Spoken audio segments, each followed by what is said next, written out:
prend tout de suite la direction de la Guinée-Bissau.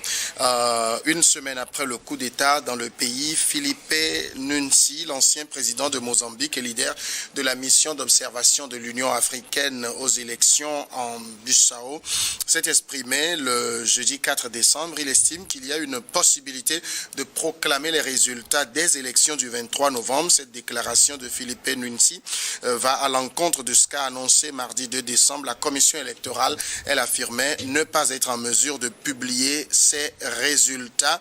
Je cite un extrait de son propos. En Guinée-Bissau, les élections se sont bien déroulées. Il y a un vainqueur, ou alors, si je veux faire preuve d'un peu plus de modestie, il y a des résultats et ces résultats doivent être publiés. Ça, on ne peut pas l'éviter. À Clé-Soissons, on a assisté à ce qu'on peut appeler un coup d'État, parce que on peine à qualifier cela de coup d'État, mais vraisemblablement, c'est ce qu'il en est. Et quand le chef de la mission d'observation dit que les résultats sont là et qu'on peut les publier, qu'est-ce qu'il essaye de dire? En fait, c'est purement une opération de la diplomatie, parce que quand vous écoutez ce que le président de la commission électorale de la Guinée dit, il dit qu'il y a des éléments cagoulés qui sont venus emporter tous les ordinateurs. Ça voudrait dire que on ne peut pas donner un résultat fiable qui n'est pas sujet de tension actuellement. Et celui qui a mission pour la CEDEAO, lui, il peut pas consommer aussi facilement ces coups d'État, étant donné que dans la charte africaine des droits de l'homme ou dans la charte de l'Union africaine, les coups d'État sont proscrits et le dire ouvertement que c'est consommé serait à donner carte verte à d'autres nations de le faire. Étant donné que nous voyons déjà les 3 cas de la CEDEAO qui sont là, et ajouté à cela, je pense que c'est un discours raisonné, policier qu'il a fait pour que ça ne mette pas de poudre au feu.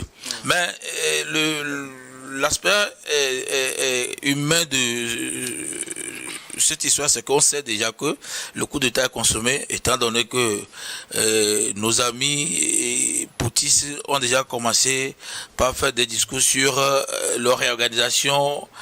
Donc, nous l'avons toujours su ici, quand ça commence, quand on fait coup d'État, ça continue comme ça. Après quelques jours, on dit que le conseil de quoi, dit quoi, et puis c'est fini. Donc, je pense que, à part les sanctions de l'Union africaine ou de la CEDEAO, il n'y a plus grand chose, parce que la CEDEAO ou l'Union africaine se sont montrés flexibles par rapport aux autres pays. Ici, je ne pense pas qu'ils feront grand chose par rapport à ça, sinon c'est déjà consommé. Dominique Lacmon, comment vous comprenez les propos du chef de la mission d'observation de l'Union africaine, Filipe Nunsi? Non, mais pour aller sans détour, je pense que c'est ce qu'il réclame n'est pas possible. D'abord, c'est pas aussi logique en fait. Je pense que s'il réclame qu'on puisse publier les résultats des élections, il doit d'abord demander aux poutistes de rétablir Embalo dans ses droits en tant que président, parce que c'est un processus qui a été interrompu. Il y avait un président qui était qui était là en exercice, et que ce président, comme on l'a dit, on ne sait pas s'il faut qualifier de coup d'État ou bien d'une complicité, et comment ça dépend. Mais si c'est réellement une chose que la CEDEAO essaie de comprendre, il faut que la CEDEAO aussi explique au peuple qu'est-ce qui s'est réellement passé, et aujourd'hui la commission demande qu'on publie les résultats. S'ils ont trouvé que c'était un jeu orchestré par Embalo, il faut que les gens le sachent, que ça soit officiellement. Mais ici, c'est l'Union africaine, et celui qui parle, c'est un ancien président, et il dit que de ce qu'ils ont observé dans le pays, il n'y a eu aucun problème pendant les élections. Oui, mais il ne peut pas dire qu'il n'y a pas eu aucun problème pendant c'est ce qu'il dit, c'est le chef de la mission d'observation. Il parle comme s'il n'y a pas eu de coup d'État. Mais non, il dit pendant l'élection, parce que le coup d'État, c'était à la veille de la proclamation des résultats. Oui, aujourd'hui, donc, pour lui, tout s'est bien passé, il n'y a pas de problème pour qu'on ne publie pas les résultats. Si on publie un résultat et que, par exemple, c'est arrivé qu'Embalo devient président, il revient au pays, il prend le pouvoir. Mais il faut commencer par là. Il faut qu'il soit au pays pour faire une passation. Maintenant, il faut que l'Union africaine commence par cet aspect-là d'abord. Il faut qu'on nous règle le problème qui a fait fuir Embalo de son pays. Maintenant, si on n'a pas encore réglé ça, on dit non, mais il faut, les élections n'ont pas été entagées de rien, donc il faut publier les résultats. Qui va les publier? Mais s'il faut moi je me dis, c'est comme on tourne, il y a quelque chose, une complicité qu'on tourne. Si l'Union africaine veut réellement que les résultats soient publiés, ça veut dire que l'ordre établi, on veut qu'on établisse l'ordre constitutionnel. Il faut qu'Embalo soit rétabli dans son rôle du président de trucs. Et là, le président de la commission, je ne sais pas, ils appellent ça comment, la commission nationale électorale, puisse publier les résultats. Aujourd'hui, si on dit seulement que de publier les résultats et qu'on fait comme si Embalo n'existait pas, je pense qu'il y a beaucoup de questions à se poser. Et je pense que le chef de la mission d'observation de l'Union africaine doit commencer par régler le problème Embalo. S'il sait que c'est Embalo même qui s'est fait un coup d'État, il faut qu'on rappelle Embalo à l'ordre. C'est à Embalo qu'on doit donner l'ordre là de revenir publier, et c'est-à-dire continuer le processus électoral pour qu'il reprenne la Guinée-Bissau peut fonctionner sans Embalo. Hein. On dira quoi? Parce que les militaires aujourd'hui disent qu'ils ont opéré un coup d'État. Maintenant, est-ce que le problème de coup d'État est réglé? Pourquoi l'Union africaine veut qu'on publie les résultats d'une élection et comme s'il n'y avait pas un coup d'État? Mais c'est pas Embalo qui est au pouvoir aujourd'hui, c'est le tenant. C'est certes que c'est ses amis d'hier qui ont pris le pouvoir, mais si l'Union africaine constate que c'est une complicité entre Embalo et ses amis, mais là, alors là, régler cette complicité pour ramener Embalo de rentrer dans l'ordre pour que pendant qu'il soit là, qu'on publie les résultats, s'il n'a pas gagné, qu'il accepte les résultats et qu'il fait la passation au pouvoir. Est-ce que, Akles, vous n'avez pas trouvé quand même un peu curieux ce fameux coup d'État? On était à la veille de la proclamation des résultats. C'est vrai que certains font le parallèle avec ce qui s'est passé au Gabon, mais ici c'est complètement différent. On était à la veille, tout s'est très bien passé, il n'y a pas eu véritablement de problème. C'est vrai que les deux challengers se déclaraient vainqueurs. On attendait que la commission publie les résultats. Et puis c'est le président lui-même qui annonce avoir été victime d'un coup d'État.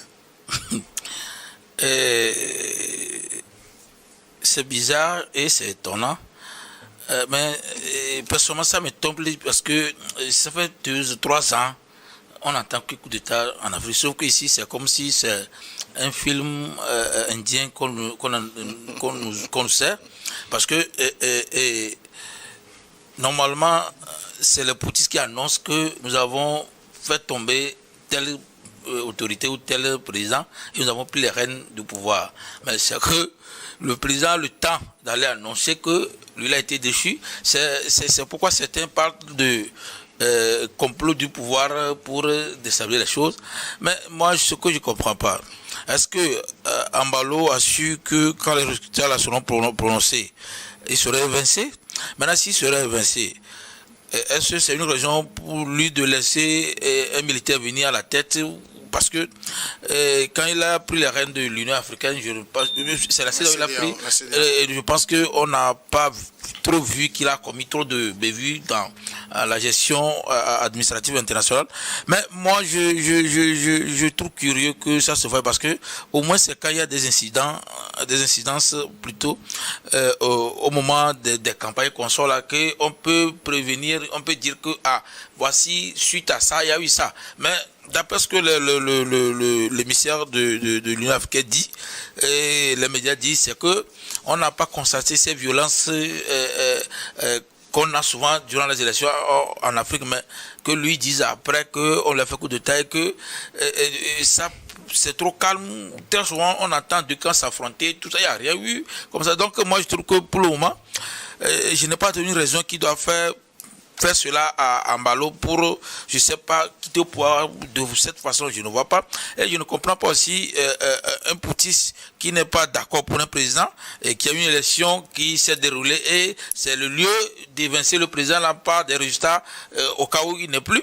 Mais qu'on le laisse, c'est comme ce qu'on avait fait à ATT où quand il restait 1 mois ou 2 mois pour donc moi je ne comprends pas. Je ne veux pas dire qu'il y a trop d'abrutissement, mais je ne comprends pas pourquoi on ne peut pas, si c'est qu'on avait donné ce résultat, qu'il y a eu des violences, je peux mieux comprendre cela, mais c'est qu'on n'a pas donné le résultat et on fait coup d'État de façon pacifique, parce que les coups d'État ne se passent pas souvent pacifiques. C'est ça qui m'étonne. Donc, je reste sur ma soif de savoir la suite de cette histoire, parce que je ne suis pas sûr que tout ce qui se passe là-bas est anodin. Et l'émissaire de l'Union africaine, peut-être, il sait de quoi il parle. Ils ont compris trop tôt, comme le dit Lacomon, ils ont compris cette manigance, c'est pourquoi ils disent qu'on n'a qu'à programmer le résultat. Donc, chez nous, au Togo, on dit souvent que quand un aveugle dit qu'il va te lancer le caillou, c'est qu'il a déjà le caillou à main. Ouais. Alors ici, voici, je l'ai déjà cité, il dit en Guinée-Bissau, les élections se sont déroulées et il y a un vainqueur. C'est un ancien président qui parle, il dit qu'il y a un vainqueur, c'est le chef de la mission d'observation de l'UA. Ça veut dire que eux aussi, ils ont certainement des résultats. Et si c'était l'opposant qui avait gagné et que tout cela était orchestré pour ne pas lui donner la victoire? Mais c'est pourquoi j'ai dit il faut d'abord que ça tout soit clair d'abord. D'accord? S'il doit avoir un vainqueur, mais est-il dit ce qui s'est passé là? Comment l'Union africaine qualifie ça? Selon l'Union africaine, qu'est-ce qui s'est passé en Guinée-Bissau? Il faut que l'Union africaine puisse éclairer les lanternes de l'opinion africaine, parce que tout le monde est en train de suivre. Est-ce que c'est réellement un coup de... Aujourd'hui, il ne dénonce pas soit une complicité d'Embalo, de pouvoir passer le pouvoir à ses amis, ou juste pour dire c'est un simulacre de coup d'État. Il ne dénonce pas cela, il ne dénonce pas, d'ailleurs même le coup d'État là aussi, il ne dénonce pas trop, et c'est vrai qu'on a suspendu la Guinée des instances de l'Union africaine, mais il faut réellement, on a vu certains coups d'État, également on a, la réaction de la CEDEAO, on les attend aussi pour voir qu'est-ce qu'ils aussi diront. La CEDEAO réclame un retour à l'ordre constitutionnel. Retour à l'ordre constitutionnel, c'est-à-dire quoi? Est-ce que la CEDEAO est dans le même sens que l'Union africaine quand l'Union africaine réclame, qu'on proclame les résultats, et que la CEDEAO réclame le retour à l'ordre constitutionnel, c'est-à-dire lorsque Embalo n'est pas là, qu'est-ce que la Constitution dit? Il y a eu le président libéré, il me semble, Julius Maada Bio, qui était là et qui a dit aux militaires au pouvoir, il faut que le processus aille au bout. Mais si le processus doit aller au bout, tout le monde sait que ce qui s'est passé là, ça n'a rien d'un coup d'État. Mais il faut que ces instances-là nous les réaffirment que non, mais en réalité, diplomatie ne dit pas les choses aussi directement que moi je le dis. Moi je dis que si ça ne doit pas être dit comme ça, ça veut dire que ce qu'on réclame là n'est pas logique en fait. C'est-à-dire on ne peut pas les faire comme s'il n'y a pas un coup d'État et qu'on demande que le processus électoral poursuive qui doit poursuivre sur le cours le processus, c'est Embalo. Mais si c'est qu'Embalo veut fuir, il faut que l'Union africaine ou la CEDEAO et l'Union africaine puissent ramener Embalo dans l'ordre constitutionnel. Pour que, mon ami, il ne faut pas fuir. Reviens. On sait que c'est... comme ils ont fait une observation, ils savent celui qui a gagné. Si c'est Embalo qui n'est pas... qui perd, il faut qu'Embalo revienne, accepter qu'il a perdu les élections et qu'il doit faire passation à celui qui vient au pouvoir, à l'opposant, son challenger qui actuellement est dans les mains de ses amis. Je pense que c'est tout part de là d'abord. Il faut pas qu'on fasse comme si rien ne s'est passé en Guinée. Et on veut que le processus électoral, moi je pense que nous sommes en train de chercher quelque chose qui n'aura pas une logique, qui ne va pas, je sais pas, les militants ne vont pas aussi accepter le fait. Mais normalement, la pression doit être sur Embalo. C'est Embalo qui a opéré son système de coup d'État, c'est lui-même qui s'est fait un coup d'État. Il est aussi capable de revenir. Parce que si tu te fais même un coup d'État, comme on l'a dit, c'est-à-dire que tu as ce droit-là de revenir. Donc il faut que l'Union africaine et la CEDEAO fassent revenir Embalo et qu'on lui rétablisse. Parce qu'entre-temps, on avait réclamé le rétablissement des gens dans leur pouvoir, sauf que les militaires ont piqué la tête. Je pense que si on le fait également avec la Guinée, Embalo reviendra se vêtir de sa peau du président et on va le suivre pour que le processus électoral continue. Moi, c'est comme ça que je veux voir les choses passer. Mais faire comme si Embalo n'existait pas, je pense que ce que l'Union africaine est en train de demander est un non-événement. Alors, vous l'avez rappelé, la commission électorale a dit qu'elle n'était plus en possession du matériel électoral, lequel matériel aurait été confisqué par les hommes armés et cagoulés juste avant la vérification des procès-verbaux, alors qu'elle était à la veille de la proclamation des résultats avant le fameux coup d'État. On a l'impression d'un film dont le scénario est très mal écrit.